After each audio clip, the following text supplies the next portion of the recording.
जय काळसिद्ध. मला आठवण झाली, आम्ही आग्र्याला गेलो होतो. आग्र्याला आणि आग्र्याला म्हणजे आमच्या महाराजांचे गुरुबंधू दत्तात्रेय महाराज. तो दत्तात्रेय महाराजांनी काय केलं म्हणजे जेव्हा महाराजांनी दत्तात्रेय महाराज हे सिद्धरामेश्वर महाराजांचे अनुग्रही आहेत आणि काळसिद्धेश्वर महाराजांचे गुरुबंधू आहेत. तर दत्तात्रेय महाराजांनी काय केलं, जेव्हा सिद्धरामेश्वर महाराजांनी देह सोडला, कळलं ना, म्हणजे 1936 साली, आणि हे दत्तात्रेय महाराज हे त्यावेळेचे BA झालेले आहेत, ते ग्रॅज्युएट आहेत. मग त्यांनी काय केलं, जी बाणगंगा समाधी आहे ना, सिद्धरामेश्वर महाराजांची समाधी बाणगंगेला आहे, कारण त्यांचं अंत्यविधी तिथे झालेलं आहे.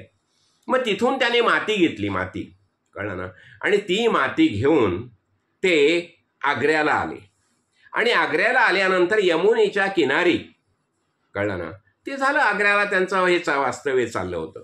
आणि त्यावेळेला कसं झालं, काही मुलं ना, काही तरुण गीतेवर काहीतरी त्यांचं वाचन चाललेलं होतं. आणि गीतेवर वाचन चालू असताना तिथे अगरवाल फॅमिली बरोबर आमची भेट झाली होती. आणि अगरवाल हे त्यांचे पहिले शिष्य वगैरे झालेले होते. मग त्यांनी काय सांगितलं, हे म्हणाले त्यांना, त्या मुलांना, अरे क्यों गलत तरीके से पढ़ते हो. मग त्यावेळेला त्यांनी काय सांगितलं, ठीक है आप सही ढंग से बता दीजिए. आणि मग दत्तात्रेय महाराजांनी त्यांना काहीतरी तिथे बोध केला. आणि त्यानंतर तो सगळा जो ग्रुप होता तो दत्तात्रेय महाराजांचे अनुग्रहित झाले, कळलं की नाही. मग दत्तात्रेय महाराजांच्या आग्र्याला बरेचसे शिष्यमंडळी झाली. आणि त्यांनी यमुनेच्या तीरावर सिद्धरामेश्वर महादेव मंदिर तयार केलं. आम्ही त्या मंदिरात गेलो होतो, कळलं नाही. योगायोगाने तिथे मंदिर आणि तिथला भक्त परिवार सगळा भेटला आम्हाला. आणि त्यावेळेला काय झालं, हे अनेक जण त्यांच्या, आणि हे त्यावेळेचे ग्रॅज्युएट आहेत ना, कळलं ना, BA झालेले, आणि अनेक त्यांचे शिष्य निर्माण झाले तिथे. अजून दिल्लीला सुद्धा त्या शिष्यांचं संत संघ चालतो, कळलं ना, दत्तात्रेय महाराजांचं. तर मग तिथे योगिंदर दास, म्हणजे आम्ही हेमकुंडला गेलो होतो, कळलं ना, आणि मग योगिंदर दास वगैरे वगैरे वगैरे, ते त्यावेळी त्या इंटरनॅशनल ट्रेड कॉर्पोरेशनचे जनरल मॅनेजर, त्यांची पण आमची भेट झाली होती. आमचं दिल्लीला जाणं पण असायचं, कळलं ना. मग सांगण्याचा मुद्दा काय, मग आता ह्यानी काय केलं, दत्तात्रेय महाराजांनी तो मंदिर तर तयार केलेलं आहे. हे भक्त मंडळी सगळे सत्संग वगैरे त्यांचा नेहमीप्रमाणे चालू आहे. मग हे काय झालं, मला योगिंदर म्हणजे हे आहेत ना, योगिंदर दास जे आहेत, त्यांनी सांगितलं की त्यावेळेला म्हणजे महाराजांच्या ज्या अनुग्रहित शिष्यांमध्ये असे होते की ज्यांच्याकडे अर्ध्या आग्र्याची मालकी आहे, कळलं ना, असे श्रीमंत वगैरे असलेले होते त्यांचे शिष्य. आणि ते म्हणाले महाराजांना की महाराज आपण असं करूया, आता हा जो मठ आहे, मंदिर आहे, हे छोटंसं आहे, तर आपण मोठं मंदिर बांधू म्हणून. आणि त्यावेळेला खास मी एक सांगू इच्छितो, त्या दत्तात्रेय महाराजांनी त्यांना काय सांगितलं की हे बघा, हे बाहेरचं मंदिर आहे ना, ह्याचा उपयोग काय करतो आपण, प्रत्येकाच्या हृदयामध्ये मंदिर तयार करण्यासाठी त्या बाहेरच्या मंदिराचा उपयोग आहे.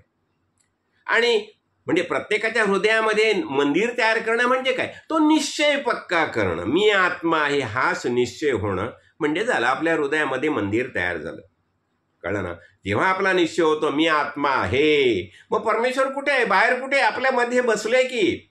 आता मी म्हणतो ना, मी काळसिद्धेश्वर महाराज कुठे आहेत, ते माझ्या आत बसलेले आहेत, माझ्या हातून ते बोलतायत, त्यांच्याच प्रेरणेने बोलतोय.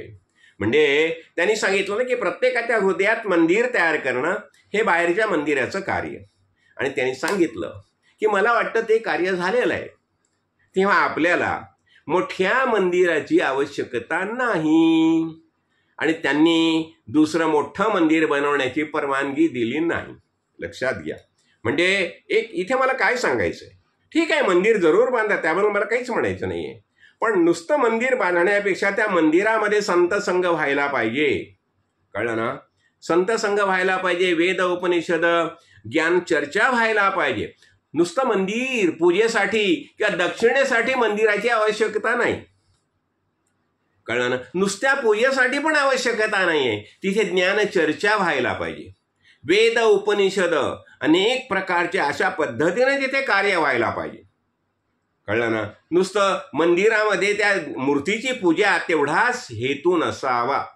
आणि त्या बाहेरच्या मंदिराचा उपयोग प्रत्येकाच्या हृदयात मंदिर तयार करणं हेच असायला पाहिजे.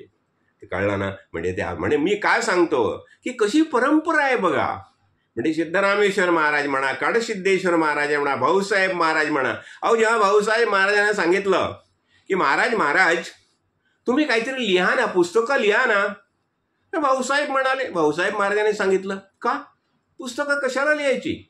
आजपर्यंत आपल्या ऋषीमुनींनी कमी पुस्तकं लिहिलीत का? मला सांगा, महाभारत किती जणांनी वाचलेला आहे?